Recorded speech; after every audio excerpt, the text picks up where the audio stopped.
Hi, everyone. Please make sure that you are opened up to the passage Pride and Prejudice. Let's take a look at the directions together. It says, closely read the passage below. After the passage, there are several multiple choice questions. Select the best suggested answer to each question and record your answer in section A of the separate answer sheet provided for you. You may use the margins to take notes as you read. Pride and Prejudice. She, Lady Catherine de Bourgh, entered the room with an air more than usually ungracious, and made no other reply to Elizabeth's salutation than a slight inclination of the head, and sat down without saying a word. Elizabeth had mentioned her name to her mother on her ladyship's entrance, though no request of introduction had been made. Elizabeth now expected that she would produce a letter for her from Charlotte, as it seemed the only probable motive for her calling, but no letter appeared, and she was completely puzzled. Miss Bennet, there seemed to be a prettyish kind of a little wilderness on one side of your lawn. I should be glad to take a turn in it if you will favor me with your company. As soon as they entered the copse, which is like a small thicket of trees and shrubs, Lady Catherine began in the following manner. You can be at no loss, Miss Bennet, to understand the reason of my journey hither. Your own heart, your own conscience must tell you why I came. Come. Elizabeth looked with unaffected astonishment. Indeed, you are mistaken, madam. I have not been at all able to account for the honor of seeing you here. Miss Bennet, replied her ladyship in an angry tone, you ought to know that I am not to be trifled with. But however insincere you may choose to be, you shall not find me so. My character has ever been celebrated for its sincerity and frankness, and in a cause of such moment as this, I shall certainly not depart from it. A report of a most alarming nature reached me 2 days ago. I was told that not only your sister was on the point of being most advantageously married, but that Miss Elizabeth Bennet would in all likelihood be soon afterwards united to my nephew, my own nephew, Mr. Darcy. Though I know it must be a scandalous falsehood, though I would not injure him so much as to suppose the truth of it possible, I instantly resolved on setting off for this place that I might make my sentiments known to you. If you believed it impossible to be true, said Elizabeth, coloring with astonishment and disdain, I wonder you took the trouble of coming so far. What could your ladyship propose by it? At once to insist upon having such a report universally contradicted. Your coming to Longbourn to see me and my family, said Elizabeth coolly, will be rather a confirmation of it, if indeed such a report is in existence. Do you then pretend to be ignorant of it? Has it not been industriously circulated by yourselves? Do you not know that such a report is spread abroad? I never heard that it was. And can you likewise declare that there is no foundation for it?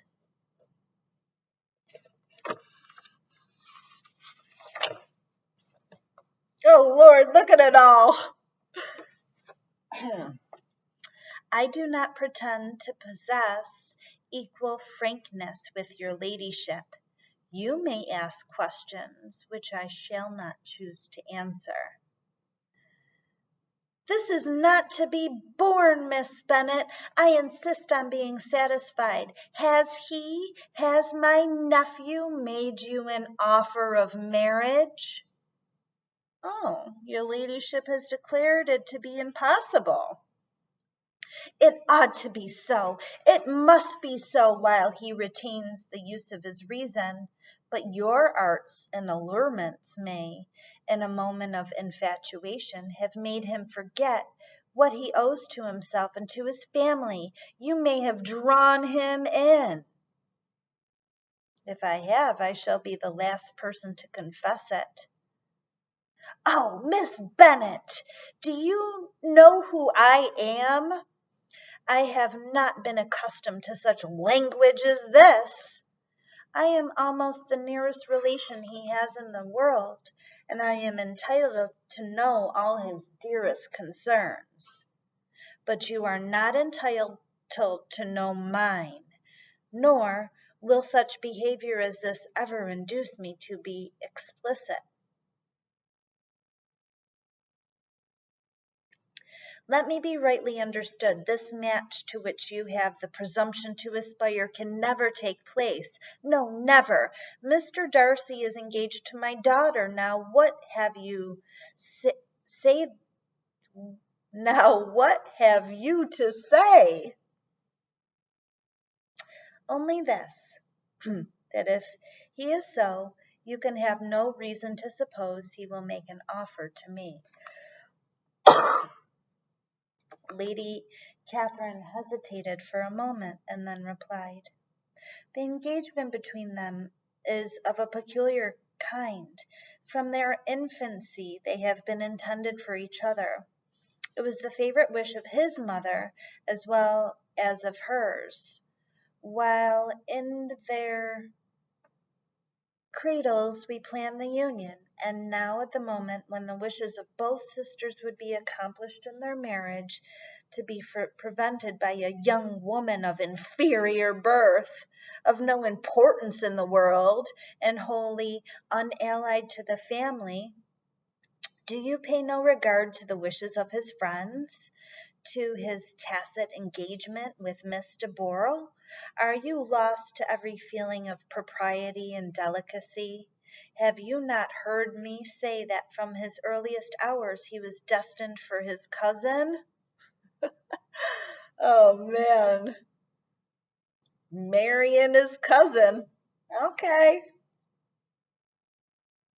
Different time. It was a different time. Going back to the text at line 63.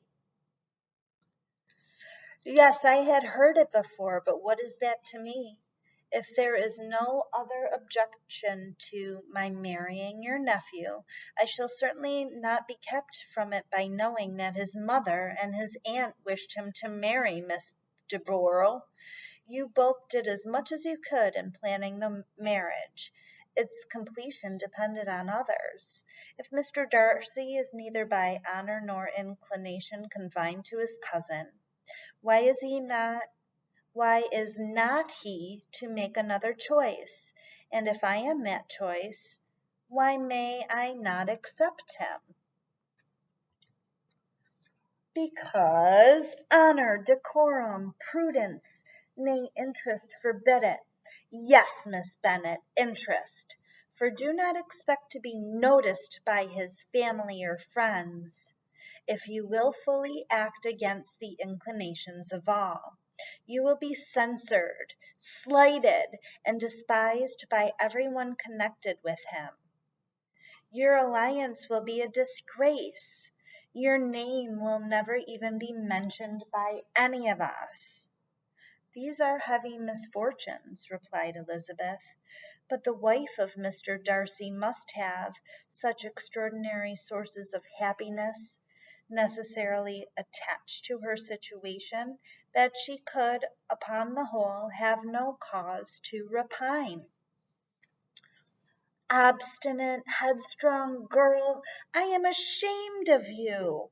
Is this your gratitude for my attentions to you last spring? Is nothing due to me on that score? Let us sit down.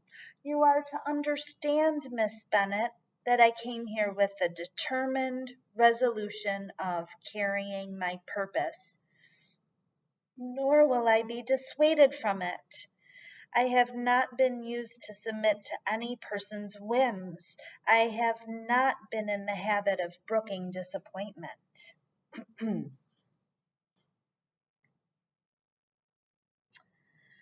"That will make your ladyship's situation at present more pitiable, but it will have no effect on me.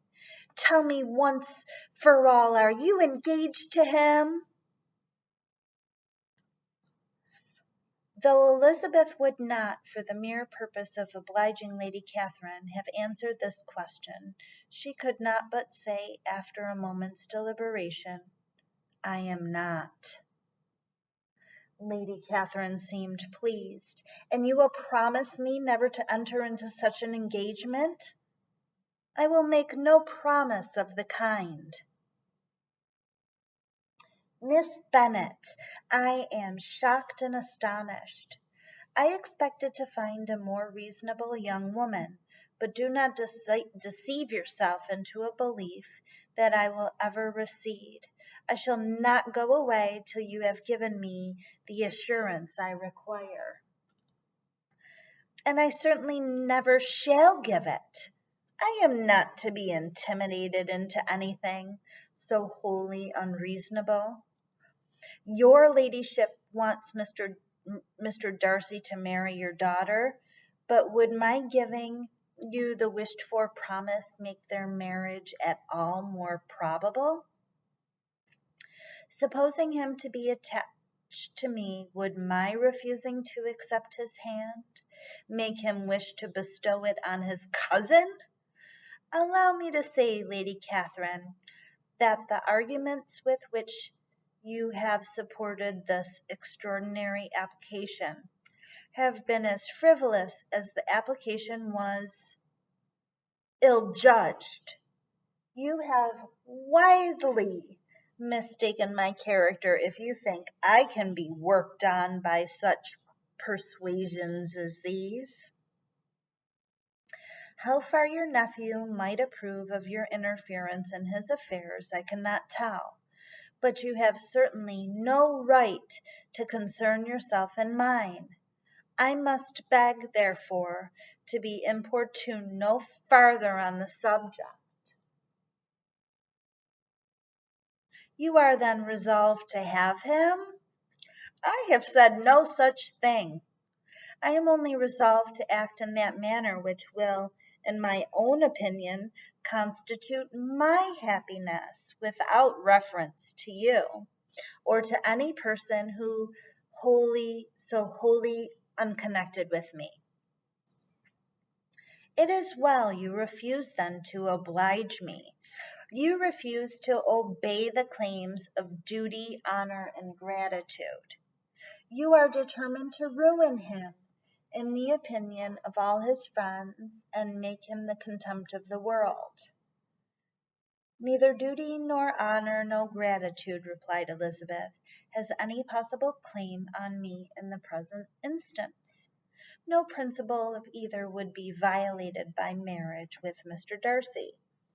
And with regard to the resentment of his family or the indignation of the world, if the former were excited by his marrying me, it would not give me one moment's concern, and the world in general would have too much sense to join in the scorn."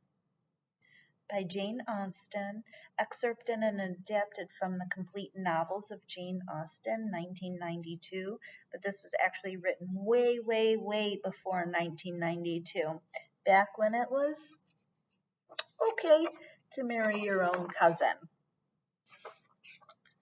Let's flip the page now and take a look at the last 5 questions. Woo, woo, woo. Number 33. Lady Catherine's words, "You can be blank, I come," lines 11 and 12, indicate that she, let's go back to lines 11 and 12. Going way back. "You can be at no loss, Miss Bennet, to understand the reason of my journey hither. Your own heart, your own conscience must tell you why I come." Okay, let's flip back to to question 33. Is the correct answer 1, assumes Elizabeth understands her concerns; 2, expects Elizabeth to contradict her opinion; 3, anticipates Elizabeth's expectation of receiving a letter; or 4, suspects Elizabeth's politeness conceals a feeling of contempt? Why don't you guys answer question 33? I'm not sure how long it will take you to answer that question, so we're going to come back together as a whole group for question 34. Thanks, everybody.